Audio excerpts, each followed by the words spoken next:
और अब हमीरपुर से खबर, जहां पर बाढ़ का कहर है। यमुना और बेतवा नदी का पानी गांव में घुस गया। लोग घर छोड़ने को मजबूर हो गए हैं। हाईवे के किनारे लोग बसेरा डाले हुए हैं। यमुना और बेतवा नदी खतरे के निशान से इस वक्त ऊपर बह रही है।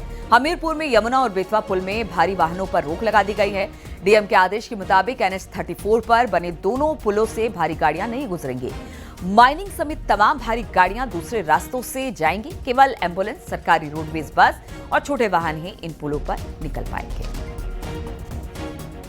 भारी वाहनों पर रोक लग गई है और ये हमीरपुर का यमुना स्थल है, जहां पर मैं दिखाने देना चाहता हूं। यहां से NH 34 जो सागर मार्ग है और कानपुर होते हुए जाता है, यहां पर भारी वाहन पूरी तरीके से रोक दिए गए हैं। किसी भी प्रकार के माइनिंग वाहन जो गिट्टी और मोरंग और सरिया लेकर के जाते थे, पूरी तरीके से रोक लगा दी गई है। ये दिखा देना चाहता हूँ, इसमें लिखा है ये पुल की क्षमता 40 टन से अधिक भार वाहन हेतु सुरक्षित नहीं है, जिसको लेकर के प्रशासन लगातार यहाँ पर रोक लगाया था और पुल के मरम्मतों का कार्य भी चल रहा था। तो इस तरीके से अब भारी वाहन पूरी तरीके से रोक दिए गए हैं। किसी भी प्रकार की घटना न हो जाए, पुल क्षतिग्रस्त होने की वजह से भारी वाहन रोके गए हैं। और मैं दिखा देना चाहता हूं कि इस समय यमुना जो है लगातार रौद्र रूप धारण किए है और लगातार खतरे के निशान से 4 मीटर ऊपर बह रही है।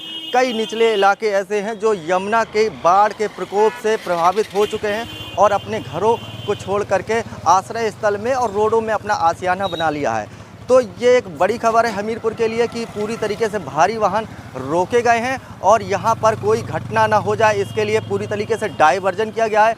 ऐसे कई स्थल हैं जहाँ से रूट डाइवर्ट किया गया है। कानपुर जाने वाले या सागर जाने वाले, कबरई जाने वाले, बांदा जाने वाले वाहनों के लिए अलग रूट बनाया गया है।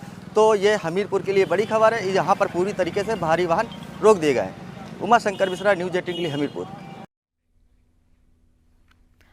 बलिया में भीषण कटान से लोगों में दहशत का माहौल है। नौरंगा चक्की में अब तक 16 घर कटान से प्रभावित हैं।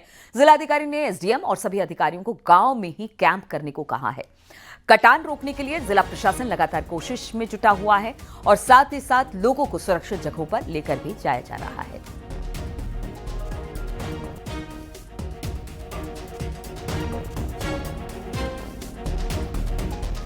बुंदेलखंड में बेतवा और यमुना के अलावा केन और दूसरी सहायक नदियां भी इस वक्त पूरे उफान पर हैं। जालौन में यमुना पहुंच और दूसरी नदियों का जलस्तर खतरे के निशान से ऊपर पहुंच गया है। कालपी तहसील में यमुना नदी खतरे के निशान से तकरीबन 4 मीटर ऊपर बह रही है। दर्जनों गांव में बाढ़ का पानी घुस गया है। ग्रामीणों ने घरों की छतों पर अपना आशियाना बना लिया है। हालात लगातार बद से बदतर होते चले जा रहे हैं। जालौन जिला प्रशासन बाढ़ग्रस्त इलाकों का नाव और स्टीमर से दौरा कर रहा है। बाढ़ पीड़ितों को राहत सामग्री के अलावा खाद्य सामग्री भी दी जा रही है। यहाँ से जाने के लिए ट्रैक्टर द्वारा यहाँ से पानी भरा हुआ है। आप देख सकते हैं कि पीछे पूरा पानी भरा हुआ है। ट्रैक्टर से निकल रहे हैं, जैसी व्यवस्था बन रही लोग वैसे निकल रहे हैं जी। पानी अभी यहाँ DM सर आए थे तो बोल रहे थे आज रात तक पानी बढ़ेगा, उसके बाद स्थिर हो सकता है पानी। इस समय पानी तो बता रहे 111 पॉइंट कुछ मीटर हो चुका है पानी और लगातार बढ़ना जा रहा है। पानी से पूरी मंगरौल न्याय पंचायत घिर चुकी है और महेवा न्याय पंचायत पूरी लगभग 16 गांव घिरे हुए हैं यहाँ जो हमारे क्षेत्र के।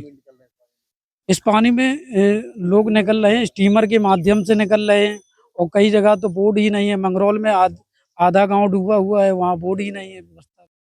जालौन में यमुना और सहायक नदियों का जलस्तर लगातार बढ़ता जा रहा है। यमुना नदी खतरे के निशान से तकरीबन 3 मीटर से भी अधिक ऊपर बह रही है। ऐसे में तमाम गांव यमुना के पानी से घिर चुके हैं। तमाम गांव बाढ़ की चपेट में आ चुके हैं। बाढ़ की चपेट में पुलिस प्रशिक्षण केंद्र भी आ चुका है, जो कि कालपी तहसील के मंगरौल गांव में बना हुआ है। और ये देखिए, ये प्रशिक्षण केंद्र का बोर्ड लगा हुआ है और ये एकमात्र रास्ता है जो जाता है प्रशिक्षण केंद्र के लिए, जो पूरा लगभग पानी में डूबा हुआ है। अंदर तमाम पुलिस अभ्यर्थी हैं जो इसमें प्रशिक्षण ले रहे हैं और उनको लिए जाने के लिए ट्रैक्टर ही एकमात्र रास्ता बचा हुआ है। ऐसे में प्रशिक्षण केंद्र भी पूरी तरह से पानी से घिर चुका है और समस्याएं बढ़ती जा रही हैं। अश्विनी मिश्रा, न्यूज़ 18, जालौन। सहारनपुर में पुलिस और बदमाशों के बीच मुठभेड़ हुई। एनकाउंटर में 2 गोकश बदमाशों को गोली लगी। दरअसल रायपुर मोड़ पर चेकिंग के दौरान पुलिस टीम ने जब इन्हें संदिग्ध मानकर इनको रोकने की कोशिश की, लेकिन ये नहीं रुके तो पुलिस ने फायरिंग शुरू कर दी। पीछा करने पर बदमाशों की बाइक स्टोन क्रशर के पास अचानक फिसल गई। पुलिस की जवाबी कार्रवाई में दोनों शातिरों को गोली लगी। दोनों शातिरों पर आधा दर्जन से ज्यादा मुकदमा पहले से दर्ज है। मौके से 2 तमंचे, जिंदा कारतूस, खोखा का बरामद हुआ है। एक बिना नंबर प्लेट की बाइक और गोकशी के औजार भी बरामद किए गए हैं।